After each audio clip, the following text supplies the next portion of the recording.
Algo extraño ocurrió en Estados Unidos en la década de 1970. No fue una guerra. No fue un desastre. No fue un escándalo político. Fue algo más silencioso. Y mucho más peligroso.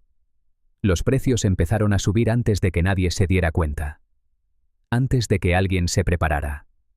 Antes de que alguien siquiera entendiera lo que estaba ocurriendo. La gente pensó que era temporal. Un fallo. Una pequeña molestia. Pero no lo era. Fue el comienzo de una fiebre económica que se extendería por todos los hogares, todos los supermercados, todas las gasolineras y todos los planes de jubilación del país. Una fiebre tan poderosa que muchos estadounidenses aún sienten su calor hoy. Y si parte de lo que estás viendo ahora te resulta familiar, hay una razón: la historia no se repite, pero a veces susurra. Verás, la crisis no golpeó de una sola vez. No hubo un momento específico en el que los estadounidenses despertaran y dijeran: todo se está derrumbando. En cambio, el cambio fue lento. Tan lento que la gente no lo notó hasta que ya estaba viviendo dentro de él. Las facturas del supermercado subieron poco a poco. Las filas para gasolina se hicieron más largas. Los salarios parecían rendir menos. Y la Estados Unidos segura y en crecimiento de los años 60 empezó a sentirse como un país diferente. Uno donde el suelo se movía bajo los pies de todos. Para entender cómo ocurrió, y por qué algunas partes suenan tan familiares hoy, tenemos que retroceder. No hasta el momento en que la crisis explotó, sino hasta el momento en que comenzó silenciosamente, de forma invisible, debajo de todo. Porque la historia de la crisis inflacionaria de los años 70 no comienza con pánico. Comienza con comodidad. Y la comodidad siempre es el lugar más fácil para que el peligro se esconda. La mayoría de las crisis económicas no se anuncian con fuegos artificiales. No comienzan con una explosión. En cambio, se desarrollan como el óxido que corroe el metal. Lentamente, en silencio, y de repente, de golpe. La crisis inflacionaria de los años 70 fue exactamente así. La gente no se dio cuenta de que estaba viviendo un cambio económico histórico hasta que ese cambio ya estaba en marcha. Hasta que los precios subieron más rápido que los salarios. Hasta que la frustración llenó los supermercados, las filas de gasolina y las conversaciones en las mesas familiares de todo el país. Y si todo esto te suena extrañamente familiar, no te lo estás imaginando. El mundo de los años 70 tiene mucho más en común con el mundo actual de lo que a muchos les gustaría admitir. A finales de los años 60, el sueño americano seguía siendo fuerte. Un solo salario podía comprar una casa, mantener a una familia e incluso permitir unas vacaciones de verano. La industria manufacturera estaba en auge, los salarios subían, los nuevos bienes de consumo, desde televisores a color hasta electrodomésticos, hacían que la vida se sintiera moderna y llena de promesas. Pero detrás del optimismo, las cuentas no cuadraban. Estados Unidos estaba librando una guerra costosa en el extranjero mientras también financiaba nuevos programas sociales en casa. Ambos eran caros. Los impuestos no crecían lo suficiente para igualar ese gasto, y los líderes políticos eran reacios a tomar decisiones impopulares. Así que el país recurrió a una solución más fácil y silenciosa: crear más dinero en el sistema. Los efectos no fueron inmediatos. Al principio, todo parecía estar bien. Luego, poco a poco, los precios comenzaron a subir. La mayoría de la gente se encogió de hombros. Un poco de inflación era normal, pensaban. Ya lo habían visto antes. No era para tanto. Pero la inflación es como un pequeño incendio en un bosque seco. Si se deja el tiempo suficiente, el viento lo encontrará. Ese viento llegó en 1973. Cuando los países productores de petróleo restringieron el suministro a Estados Unidos, todo cambió. De la noche a la mañana. Las gasolineras se quedaron sin combustible. Las filas se extendieron por cuadras enteras. La gente organizaba su semana según el día en que podía llenar el tanque. Algunos dejaban sus autos en la fila horas antes de que las estaciones abrieran. Los noticieros hablaban de emergencias energéticas. Las familias estadounidenses recortaron gastos, bajaron la calefacción y cancelaron viajes por carretera. Y así, de repente, algo encajó en la mente colectiva del país. Si el precio del petróleo podía duplicarse, entonces cualquier cosa podía hacerlo. La energía está entrelazada con el precio de todo. Transporte, alimentos, calefacción, manufactura. Cuando la energía se encarece, el costo de vida la sigue, paso a paso y con dolor. Pero incluso entonces, el impacto no era toda la historia. Fue la chispa que encendió un fuego que ya ardía bajo la superficie. Lo que hizo que los años 70 fueran tan inquietantes no fue solo la inflación, fue la extraña combinación de precios en aumento y una economía en desaceleración. La gente perdía empleos al mismo tiempo que los alimentos costaban más. Las empresas se reducían mientras los alquileres subían.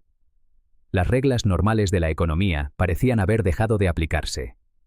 Era como estar atrapado en un atasco mientras el indicador de gasolina se acercaba al vacío. Incluso le dieron un nombre que sonaba a pesadilla: estanflación.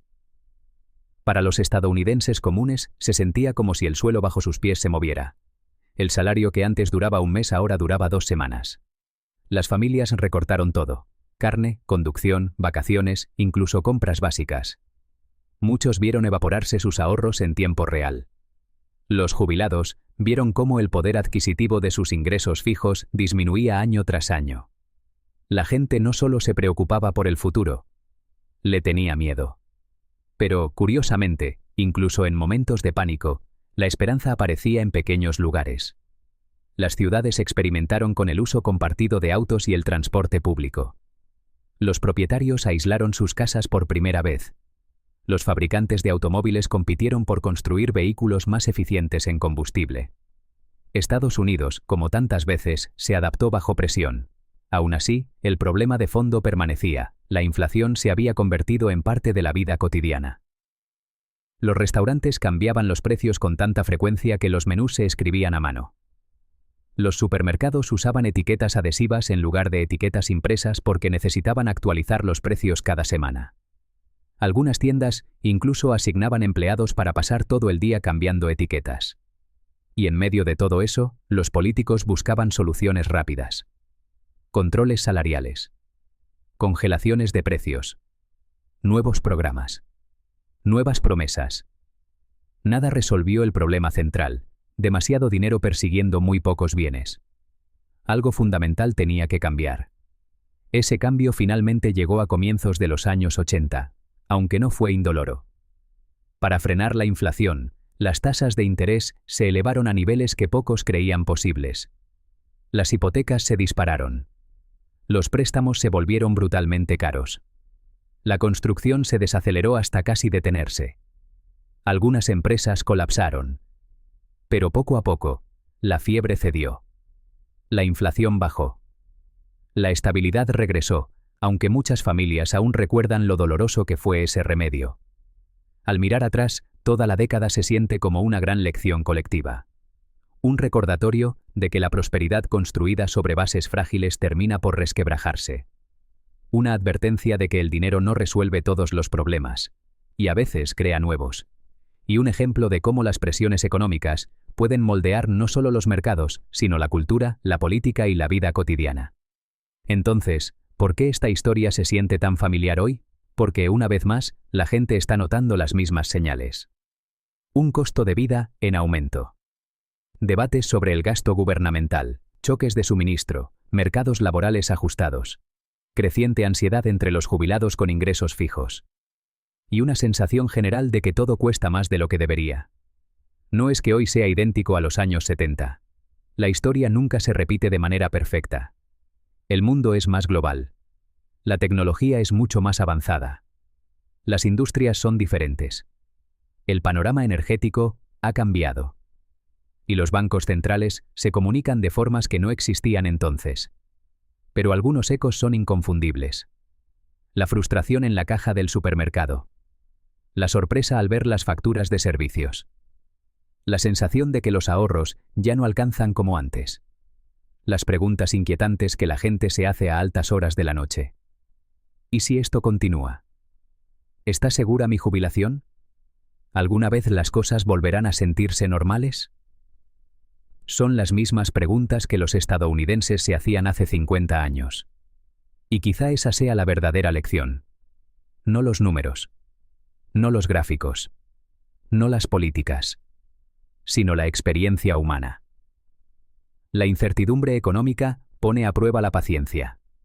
Reconfigura los hábitos. Une a las comunidades en algunos aspectos y las tensiona en otros. Obliga a las personas a replantearse lo que valoran, cómo ahorran y cómo planifican sus vidas. La historia de la inflación de los años 70 no es solo un capítulo económico. Es un recordatorio de resiliencia, de adaptación, de una nación que ha superado tormentas antes y volverá a superarlas. Lo que la historia demuestra, sin embargo, es que los periodos de inestabilidad eventualmente pasan. Siempre lo hacen y las personas que los atraviesan salen más sabias, más cautelosas y a menudo más ingeniosas. Así que cuando miramos hacia atrás a los años 70, no solo vemos una crisis económica. Vemos un espejo, uno que refleja nuestras preguntas actuales, nuestras preocupaciones actuales y el desafío atemporal de navegar en un mundo donde el cambio es constante y la certeza es rara. Y quizá, por eso esta historia importa ahora. No porque la historia se esté repitiendo, sino porque nos está recordando.